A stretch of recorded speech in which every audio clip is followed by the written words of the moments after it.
여러분 안녕하십니까? 여수 MBC 뉴스투데이입니다. 여수 지역 제조업체들의 기업 경기가 부정적일 것이라는 전망이 나왔습니다. 여수상공회의소가 관내 180곳의 제조업체를 대상으로 설문조사를 벌인 결과 4분기 기업 경기 전망 지수는 전분기에 비해 18.8포인트 하락한 70.6으로 기업 경기가 악화될 것으로 예상하는 기업이 더 많았습니다. 여수 상인은 올 상반기까지 석유화학 업체들의 공장 신증설에 따른 기대 심리가 컸지만 이후 제품 가격 하락과 수출 부진, 글로벌 경기 침체 등의 영향으로 기업들의 부정적인 전망이 확대된 것으로 분석했습니다. 광양시가 어제 시승격 30주년을 맞았습니다. 문화와 경제 등 다양한 분야에서 성과를 내 새로운 30년을 준비하겠다는 포부도 밝혔는데요. 그런데 지역의 화두인 환경 문제에 대한 언급은 없어 아쉬움을 남겼습니다. 김종수 기자가 보도합니다. 지난 1989년 광양 출장소의 분리승격으로 역할과 기능을 재정비한 동광양시. 이후 동광양시가 광양군과 통합을 이루면서 오늘날 광양시로서 자리를 잡고 있습니다. 이와 함께 30년 동안 입주 기업과 예산 규모도 눈에 띄게 늘어나 인구 유입과 경제 성장에 발판을 마련하고 있습니다. 민선 7기 광양시 역시 이런 흐름에 맞춰 시승격 30주년에 강한 의미를 부여하고 새로운 도약을 위한 당분질에 들어갔습니다. 2030년까지 30만 자족도시 건설과 전남 제1의 경제도시로 도약을 목표로 이에 맞춰 의회 역시 견제와 감시 못지않게 협조와 지원으로 광양 발전에 지렛대 역할을 하겠다고 밝혔습니다. 특히 굵직한 시설 공사들이 예고된 상황에서 예산 낭비를 막고 시민 의견을 대변하는 본연의 역할에 충실해 광양시의 올바른 발전을 이끌겠다고 강조했습니다. 처음 추진 계획부터 향후 운영까지 전부 철저히 검토하고 또 시민의 혈세가 낭비되지 않도록 열심히 최선의 노력을 다할 것입니다. 지역 균형 발전을 위한 조언들도 빠지지 않았습니다.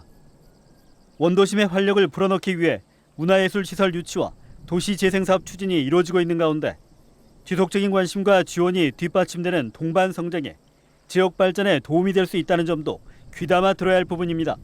같이 하나된 모습으로 광양읍도 더욱더 신경 써주고 또 외부에서 많이 광양에서 정주할 수 있도록 그렇게 노력해 주셨으면 고맙겠습니다. 그러나 광양시의 중요 현안인 환경 문제가 구체적으로 언급되지 않은 점은 아쉬운 대목입니다. 주거와 교육 문제와 맞물려 삶의 질을 높이기 위한 환경 개선 요구가 이어지고 있는 가운데 광양시의 역할론이 주목받을 수밖에 없기 때문입니다. 이에 따라 환경 문제로 양분된 지역 갈등을 해소하고 환경 보전에 공감대 형성을 위한 다양한 노력들이 뒤따라야 한다는 지적입니다.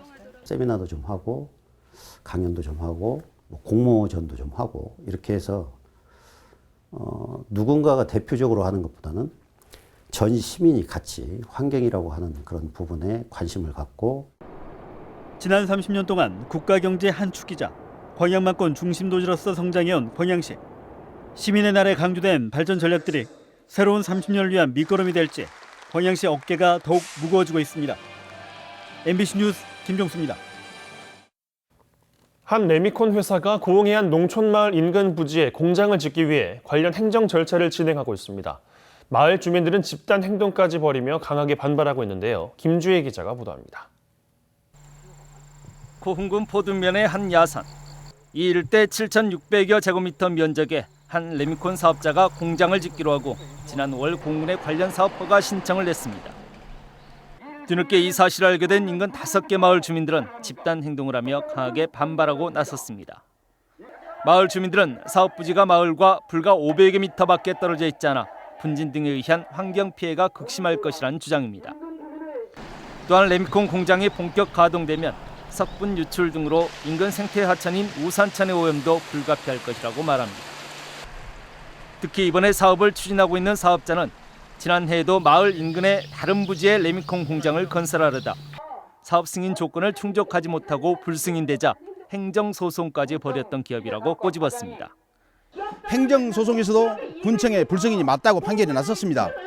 이러한 지역에 상류로 1km 올라가서 레미콘 공장을 다시 한다는 게 말이 안 된다고 생각합니다. 레미콘 사업자 측은 환경 영향 평가 등을 거쳐 인근 마을에 피해가 발생하지 않도록 사업을 추진하게 될 것이라며 행정에서 최종 판단해 사업 승인 여부를 결정할 것이라고 입장을 밝혀왔습니다. 공군은 주민들과 사업자 측이 서로 만나 상호 입장부터 확인하는 절차가 필요하다고 말합니다. 그리고 주민들의 우려와는 달리 아직 행정이 결정한 사항은 아무것도 없다고 밝혔습니다. 여러 가지 개별법 검토가 이루어져야 합니다. 현재 상황에서는 개별법 검토가 이루어지고 있는 상황이고요. 아직 아무것도 결정된 바는 아직 없는 상황입니다. 천혜의 자연 환경을 간직한 삶의 터전을 지키겠다는 마을 주민들, 그리고 사업 부지까지 옮겨가며 추진 의지를 보이고 있는 레미콘 공장 사업자. 양측의 입장차가 평행선을 달리면서 공군의 고민도 함께 깊어지고 있습니다. MBC 뉴스 김주입니다. 학교를 중심으로 이루어졌던 여수 지역의 청소년 엘리트 체육이 지자체가 주도하는 클럽 체제로 변화되고 있습니다. 여수시는 이달부터 여수 스포츠클럽에 중고등학생들을 대상으로 유도부를 창단하고 정보과 고등학교 유도부가 해체돼 연계 훈련이 어려운 중등부 학생들에게 지역 내에서 선수 활동을 이어갈 수 있도록 했습니다. 이와 함께 다음 달부터는 지역 학교 탁구 선수들을 대상으로 돌산체육관에서 단체 훈련이 시작되고 리틀 야구단과 유소년 축구 클럽도 잇따라 창단될 예정입니다. 순천시가 교통약자의 버스 탑승 편의를 제공하기 위해 시내버스 안내원 모집에 나섰습니다. 순천시는 교통약자와 승객의 안전을 관리하는 시내버스 안내원을 도입해 운영하기로 하고 오는 10일까지 만 18세 이상 순천 시민을 대상으로 시내버스 안내원을 모집합니다. 순천시는 5명의 시내버스 안내원을 선발해 오는 21일부터 농촌과 재래시장권 5개 시내 노선에 시범적으로 운영할 계획입니다. 광주 검찰과 법원을 대상으로 한 어제 국정감사에서는 전두환 재판과 허재호 회장 수사가 쟁점이 됐습니다. 검찰이 수사 중인 민간공원 특례 사업에 대해서는 자유한국당 의원들의 특혜 의혹을 제기했습니다. 김철원 기자입니다. 지난 2014년 일당 5억 원의 황제 노역으로 사회적 파문을 일으켰던 허재호 전 대주그룹 회장. 당시에도 법원과 검찰의 비호를 받아 무리를 빚었는데 여전히 황제 대접을 받고 있다는 주장이 제기됐습니다. 또 다른 탈세 혐의로 수사를 받고 있는 허 회장에 대해 검찰이 고소고발 6건 가운데 5건을 무혐의 처분했는데 이것이 허 회장의 특별한 법조 인맥 때문이 아니냐는 겁니다. 허재호 전 회장이라는 분이 이 광주 지역의 법조계에 굉장히 친인척 등 해가지고 굉장히 끈끈한 그 인맥을 가지고 있고 한번 그 내용을 검토해 보실 필요가 있을 것 같습니다. 다시 한번 살펴보도록 하겠습니다. 지난해 5월 기소된 이래 1년 6개월 동안 재판을 마무리하지 못하고 있는 전두환 회고록 사건도 도마에 올랐습니다. 상대적으로 쟁점이 단순한 명예훼손 재판이 이토록 길어지는 이유가 뭐냐고 따져 물었습니다. 전두환 전 대통령의 재판을 신속히 해줄 것을 굉장히 강조한 것 아시죠? 네. 그런데 왜 지금 재판이 이루어지지 않고 있습니까? 검찰과 피고인 측 쌍방에서 많은 증인들을 연속해서 이렇게 광주시의 민간공원 특례 사업 검찰 수사와 관련해서는 주로 자유한국당 의원들이 의혹을 제기했습니다. 2순위에서 1순위로 이제 건설업체가 바뀌었는데 이 선정된 건설 회사에 시장의 친인척이 공사 사재를 납품하고 있다. 바로 이겁니다. 그래서 그런 내용도 지금 수사를 하고 계십니까? 잘 아시다시피 직전까지 청와대에 직속 일자리 부위원장 했던 실세들입니다. 정말 외압받지 말고 법과 원칙에 따라서 제대로 된 수사 부탁드리겠습니다. 한편 오늘 대전에서 진행된 국회 법사위 국정감사에서는 검찰개혁과 조국 장관 가족 수사와 관련해 여야 의원들이 판사와 검사들 앞에서 날선 공방을 주고받았습니다. MBC 뉴스 김철원입니다. 무형문화재 전승 작업이 버겁게 진행되고 있습니다. 특히 농화촌 지역의 경우 고령화가 가속화되는 데다 생계 걱정을 해야 하는 상황이어서 이대로 가면 전수생들이 끊기지 않을까 하는 우려도 나오고 있습니다. 박영훈 기자가 취재했습니다. 구수한 가락과 활기 넘치는 몸짓, 무형문화재를 한 곳에서 볼 수 있는 무대에 관객들의 어깨가 절로 들썩거립니다. 하지만 공개 발표회가 끝나면 무형문화재 전수자들은 곧바로 생계를 걱정해야 하는 현실입니다. 전승 문화재 전승 발전을 위해서 오롯이 다 모든 전력을 다 쏟아야 되는데 생계를 걱정해야 되는 그런 무형문화재 전수 절차는 첫 단계인 전수생을 거쳐 전수교육 보조자 그리고 흔히 인간문화재로 불리는 보유자로 나뉩니다. 전수생 기간은 보통 5년 안팎, 불과 10%도 안 되는 전수 장학생을 거쳐 보조자까지 가는 데만 길게는 수십 년. 보조자로 지정되기 전까지 이렇다 할 정기적인 수입이 없습니다.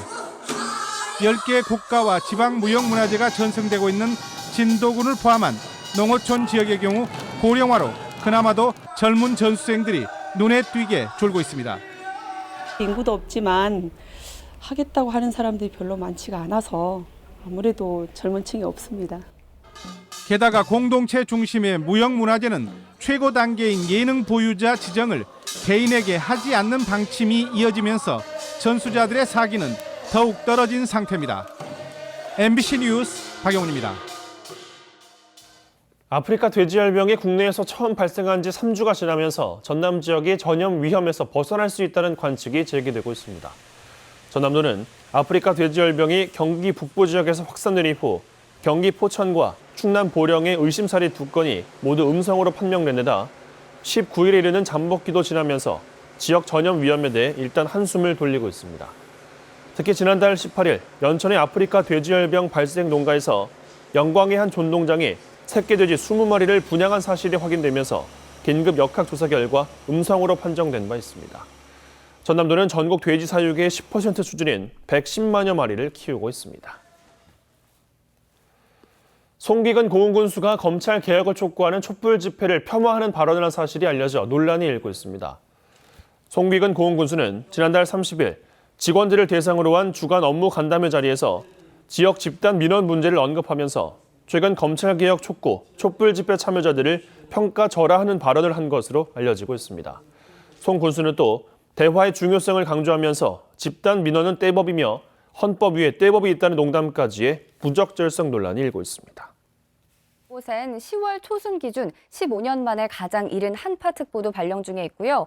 설악산에서는 올가을 들어 처음으로 얼음도 관측됐습니다. 하루 새 8도가량 떨어진 대관령이 0도 안팎까지 떨어져 있고 서울도 올가을 들어 가장 낮은 기온을 보이고 있는데요. 그래도 반짝 추위여서 오후면 한파특보는 해제되겠습니다.